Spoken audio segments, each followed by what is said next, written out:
Bonjour tout le monde, alors je vous retrouve aujourd'hui pour un point lecture. Comme prévu cette semaine je n'avais pas envie de vlogger, du coup j'ai décidé de vous présenter les livres que j'ai lus cette semaine en point lecture. Donc tout ce qui a été déjà chroniqué en vlog mais qui n'a pas fait l'objet d'un point lecture ne fera pas l'objet d'un point lecture parce qu'il y a trop de livres vu le... Ça fait longtemps que j'ai plus fait de point lecture donc voilà, il y a trop de livres donc je ne chroniquerai que les livres à partir de cette semaine en point lecture. Je vais essayer de le refaire plus régulièrement parce que je sais qu'il y en a qui n'aiment pas trop le format vlog et qui préfèrent le format point lecture. Donc voilà, je vais essayer de faire les deux. De toute façon à partir de septembre je vais arrêter de vlogger autant donc ce sera plus facile. Le problème c'est quand on fait des vlogs et quand on fait des points lecture c'est assez redondant, voilà, c'est assez répétitif. Donc bref, alors ne regardez pas le bordel, faut que je trie ma bibliothèque. Là par exemple il y a des livres qui sont partout.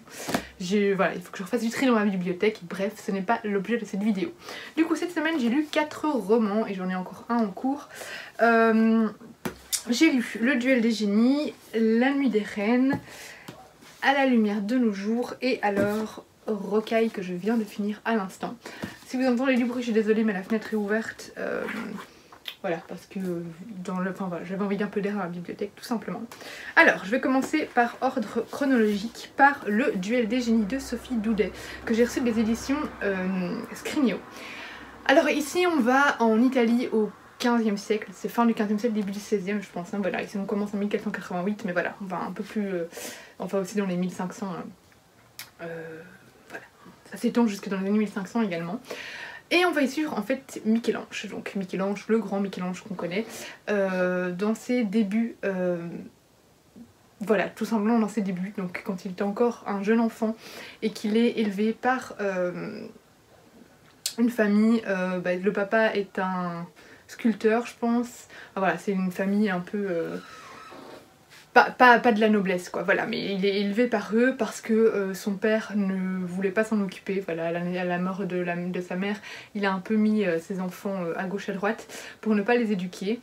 Et c'est là que Michel-Ange va trouver sa voie en fait, qui va se trouver une passion pour la sculpture. Sauf que quand son père va venir le rechercher pour finir son éducation, la parfaire, pour simplement que Michel-Ange hérite de son métier, parce que voilà, Michel-Ange a d'autres frères et sœurs, mais c'est lui qui est désigné comme héritier. Et bien voilà, il va devoir du coup se battre pour pouvoir suivre sa voie.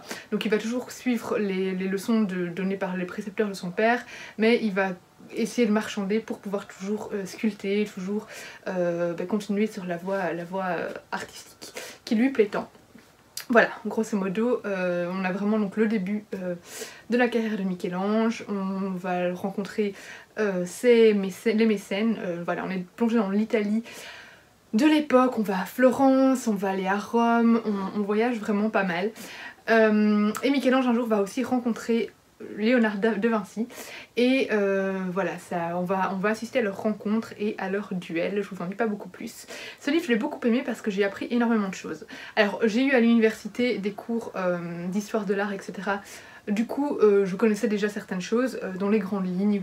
Puis j'ai aussi visité Venise et tout, donc voilà, j'ai déjà visité des musées et tout, donc voilà, je pense qu'on connaît tous Michel-Ange. J'ai vu à Rome d'ailleurs cette magnifique chapelle Sixtine, voilà. Donc bref, je connaissais dans les grandes lignes, mais je ne connaissais pas vraiment son histoire, son passé, la personne, son caractère. Voilà, cette confrontation qu'il a eu avec Léonard de Vinci, je savais même pas qu'ils s'étaient fréquentés. Donc voilà, c'est quelque chose que je ne savais pas. Après, l'autrice a pris évidemment beaucoup de liberté, elle a pris des faits historiques, mais qu'elle a romancé. Donc il y a énormément de libertés qui sont prises. Mais voilà, ce que j'ai beaucoup aimé avec ce roman, c'est que j'ai appris énormément de choses, qu'on est vraiment plongé dans cette Italie de l'époque, où on a cet engouement pour l'art, l'art qui représente la richesse. Donc on a ces mécènes, on a ces grandes familles qui cherchent toutes à acquérir les talents de grands artistes pour montrer leur richesse. Voilà, on a vraiment cette place de l'art qui est très importante, mais en même temps on se retrouve dans cette Italie qui est très bouleversée par des complots politiques, par la religion. Voilà, il y a vraiment, c'est une Italie qui n'est n'est pas en paix, clairement. Donc voilà, c'est très intéressant d'un point de vue historique. J'ai beaucoup aimé lire ces pages, j'ai trouvé ça vraiment passionnant, super bien écrit, super prenant. Michel-Ange, il a un caractère de merde. Il m'a fait rire à de nombreuses reprises parce qu'il est hyper imbu de sa personne, hyper susceptible, on peut rien lui dire et il a du mal à accepter les remarques. Et il m'a fait rire parce que du coup parfois il est dans ces situations où il se retient de frapper la personne. Enfin, il me fait trop rire. Après, si on le fréquentait en réalité, hein, ça ne devait pas être si comique que ça. Voilà, c'est un roman que j'ai vraiment beaucoup apprécié, donc si vous aimez bien l'histoire, si vous vous intéressez à l'art italien, si vous voulez en savoir plus sur Michel-Ange et Léonard de Vinci, eh bien n'hésitez pas à foncer sur ce livre. Ensuite, j'ai lu La Nuit des Reines de Alex Bell, que j'ai reçu des éditions Bayard. On a reçu plein de goodies, du coup j'ai une invitation dedans. Alors ici, on se retrouve dans une ville qui, en fait je pense que c'est une ville inventée, mais voilà, ça fait fort penser quand même à la Nouvelle-Orléans et à toutes les villes de la Nouvelle-Orléans, avec cet univers un peu à la The Originals, pour ceux qui ont vu cette série télévisée, donc dérivée de Vampire Diaries, où on est en Nouvelle-Orléans avec toute cette ville qui est rythmée par la musique, où on entend la musique dans toutes les rues, où on a en même temps ces créatures de la nuit qui règnent, voilà, des vampires, des sorciers, il y a du vaudou, enfin voilà, c'est vraiment une ambiance qui me fait vraiment penser à The Originals. Donc si vous avez vu la série, vous verrez directement le contexte, voilà, de quoi je parle. Donc voilà, on est dans cette espèce de ville malfaisante où on a toutes des créatures magiques, des personnes qui pratiquent le vaudou, de la sorcellerie, et on a parmi tout ça des êtres humains qui n'ont rien de particulier, qui sont juste des êtres humains et qui doivent un peu se débrouiller dans cette ville qui fait un peu penser en fait à une mafia comme ça, parce que y a pas mal de criminalité, il y a plein de choses qui passent à la trappe au niveau des crimes et tout ça. Donc voilà, c'est pas un endroit où il est agréable de vivre. Voilà. Et dans cette ville, on suit Jude, qui elle donc est une rebut, je crois que c'est comme ça qu'on l'appelait, donc une qui n'a rien de particulier, qui n'a pas de pouvoir ni rien. Et elle est musicienne et elle essaye de s'en sortir comme elle peut, d'un point de vue financier. En fait, elle doit s'occuper de son papa qui a été victime d'un grave accident et qui depuis n'est plus qu'une loque, n'est plus que l'ombre de lui-même, il ne fait plus rien, et du coup c'est Jude qui doit subvenir aux besoins de tous les deux, tout simplement. Et donc voilà, elle essaie de gagner sa vie avec ses talents de musicienne, et un jour elle va devoir jouer à la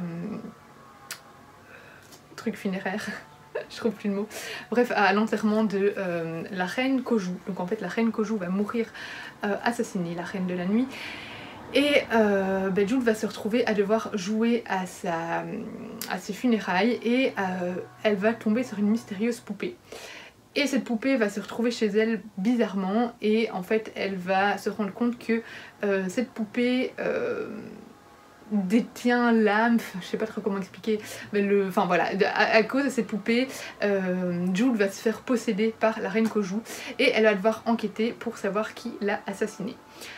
J'ai beaucoup aimé ce roman pour tout ce qui est ambiance. Vraiment, je trouvais qu'à travers ces pages, on ressentait vraiment toute cette musicalité, tout ce vrombissement. C'est vraiment une ville qui ne dort jamais, qui est pleine de magie, où on imagine bien les gens en train de faire des sorts chez eux, etc. Enfin, voilà, j'ai vraiment beaucoup aimé cette ambiance qui représente vraiment parfaitement l'ambiance de la Nouvelle-Orléans, avec du jazz, voilà, vraiment une ambiance où se mêle la mort, la sorcellerie, les vampires, le crime, et surtout la musique qui au final vient redorer un peu l'image de cette ville. J'ai beaucoup aimé aussi l'intrigue et le fait que les personnages sont différents des personnages habituels, dans le sens où aucun personnage n'est parfait, ils sont tous bourrés de défauts, ce sont des personnages voire même mauvais à la base. Voilà, c'est des personnages que j'ai trouvé très intéressants, qui sont sombres, qu'on n'a pas envie d'aimer à la base, mais on leur trouve quand même finalement des petites qualités. J'ai adoré Jude aussi, qui est aussi bourrée de défauts. C'est pas bon, après, elle va avoir facile à... Voilà, ça reste du young adulte, on reste dans le schéma de... le schéma assez attendu des personnages principaux des romans young adult. Je vous en dis pas plus parce que je veux pas vous spoiler, mais je pense que tout le monde se doutait de la fin dès le début. Donc voilà, j'ai beaucoup aimé les personnages également et j'ai été emportée par l'histoire, mais il m'a manqué quelque chose. Il m'a manqué une étincelle pour vraiment être emportée, pour vraiment ne pas vouloir déposer mon livre et pour vraiment, oui, être happée par l'histoire. Après, je pense qu'il y aura une suite. En tout cas, la fin invite à une suite, même si ça peut se lire juste comme ça. Et du coup, j'espère que cette suite va encore développer l'univers, parce que je trouve qu'en fait, ce qui manque, c'est qu'on ne nous développe pas assez l'univers, on ne nous développe pas assez la magie, on ne nous laisse pas nous imprégner assez de ce monde qui pourtant, il offre énormément de possibilités, et c'est ça qui chez moi m'a manqué pour vraiment être à fond dans cette histoire. Alors j'ai lu À la lumière de nos jours de Clarisse Sabart, publié chez Lily Charleston, les éditions Lily Charleston, donc je les ai reçus de leur part. J'ai lu dans le cadre de mon groupe de lecture, notre groupe de lecture Wingardium Libriosa, pardon. Voilà, c'était notre lecture du mois. Malheureusement ça a été une lecture très mitigée. Alors ici c'est un roman à double temporalité dans lequel on va suivre Julia, c'est Julia, en 2013. Qui est au fond du gouffre. Elle vient de perdre sa maman qui est décédée d'un cancer, je pense que c'était un cancer. Elle a perdu son boulot, elle avait toute une réputation parce qu'elle a participé un peu dans une émission comme, j'imagine que c'est exactement comme Le meilleur pâtissier. Voilà, elle a perdu sa réputation, elle n'arrive plus à cuisiner, c'était une pâtissière très réputée, et voilà, elle n'arrive plus à cuisiner. Et dans une lettre qu'elle va recevoir de sa maman après son décès, elle va être invitée à renouer avec son papa, parce que pour des raisons qu'on ignore, elle est en froid avec son papa, elle lui parle à peine, et voilà. Et du coup elle va retourner dans le village de son enfance, parce qu'à la base elle habite ici à Paris, et elle va retourner dans le village de son enfance pour essayer de, voilà, de renouer avec sa famille, avec ses proches qu'elle a plus vu depuis des années, et notamment avec son père, ce qui est pas facile parce que son père est un peu... au fond du caniveau aussi, hein. C'est un ancien alcoolique, mais voilà, il fait rien de sa vie, il est un peu désespérant. Et on voit qu'il y a beaucoup de non-dits entre eux.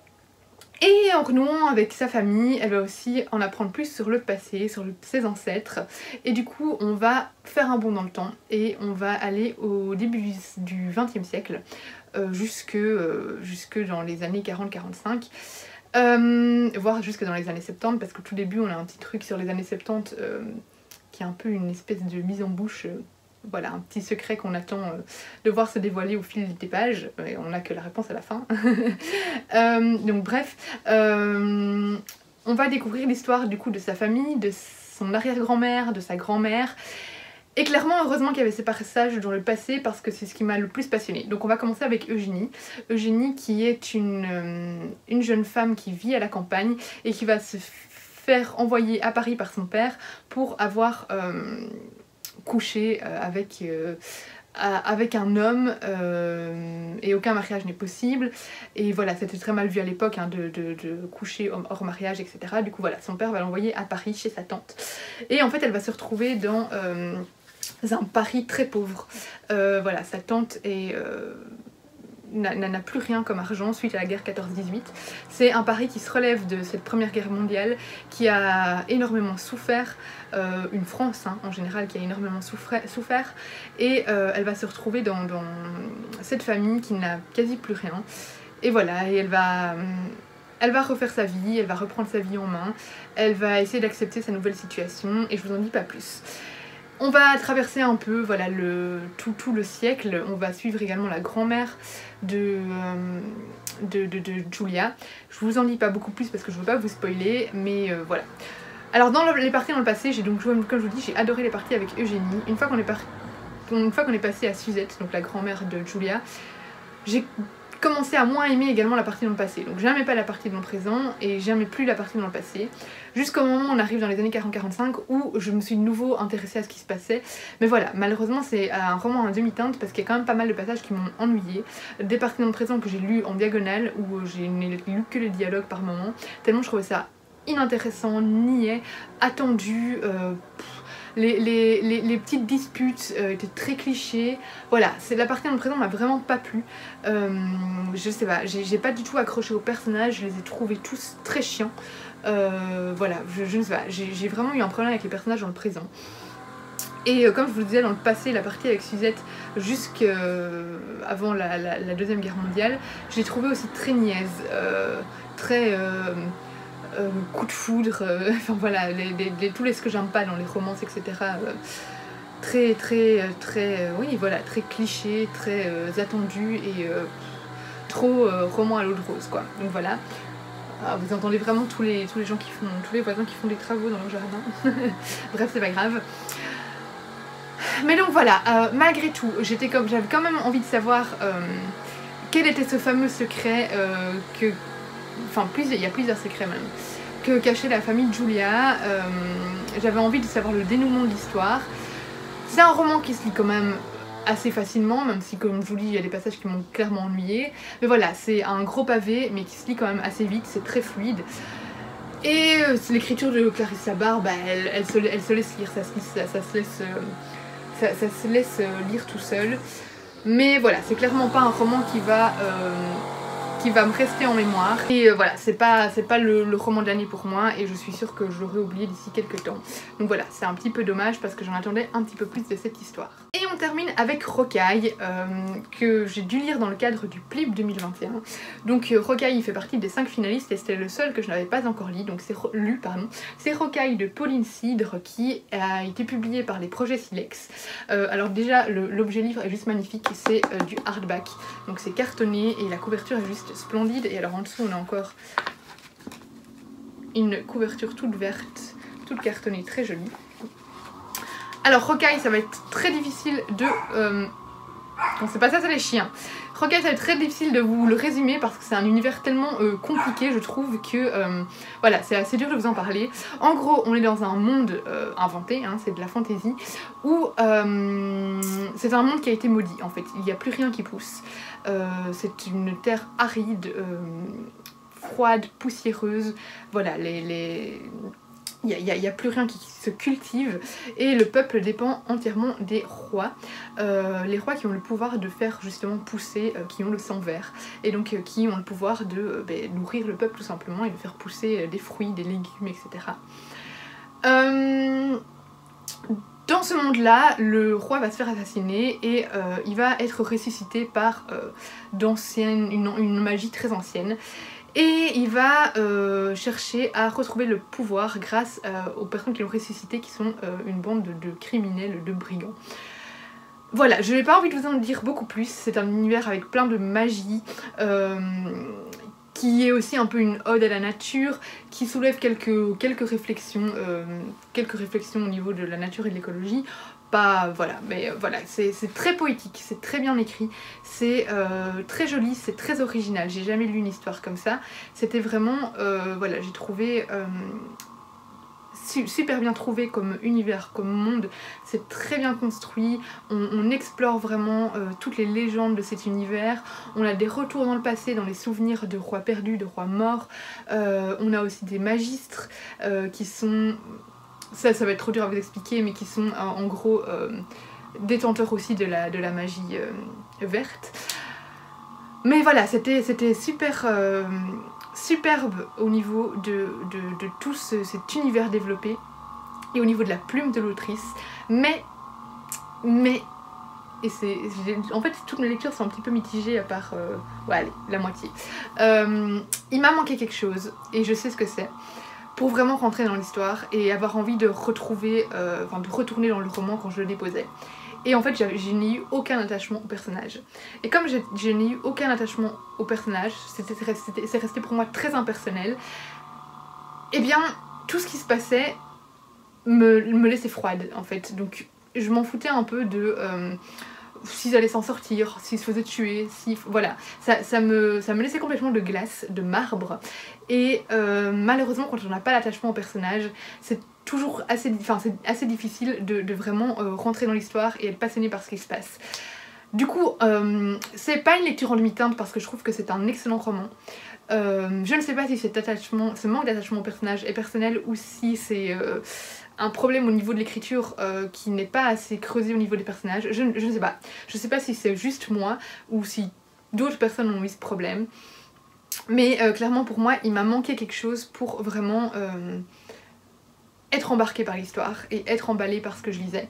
Je me suis pas ennuyée, mais c'est juste que je lisais sans être vraiment préoccupée par ce qui se passait. En fait j'avais plus l'impression de lire un grand conte, une grande légende, mais qui restait assez distante par rapport à moi. Donc voilà, c'est un roman que j'ai bien aimé, que je garderai dans ma bibliothèque. C'est un très bel ouvrage que je conseille, mais qui m'a un petit peu déçue par le manque d'implication, par cette implication que je n'ai pas eue par rapport au récit. Donc voilà, c'est tout pour cette update lecture. J'ai l'impression d'avoir beaucoup bafouillé, mais il fait chaud, je suis un peu fatiguée, donc pardonnez-moi s'il vous plaît. Et puis surtout, je recommence seulement les updates lecture, donc il faut que je me réentraîne un petit peu. Voilà, donc c'est tout pour ces 4 lectures. J'essaierai d'en refaire assez régulièrement parce que voilà, comme je vous ai dit, je sais que certains préfèrent ça au vlog. La semaine prochaine, normalement, je vais recommencer à vlogger, mais c'est pas sûr du tout. Voilà, dans tous les livres que j'ai lus, il n'y en a aucun en fait qui rentre dans la croisière littéraire au féminin. Ah si, celui-là il peut rentrer dedans. Voilà, parce que c'est une autrice américaine. Et les autres ne rentrent pas du tout dedans. Mais bon, ce n'est pas grave.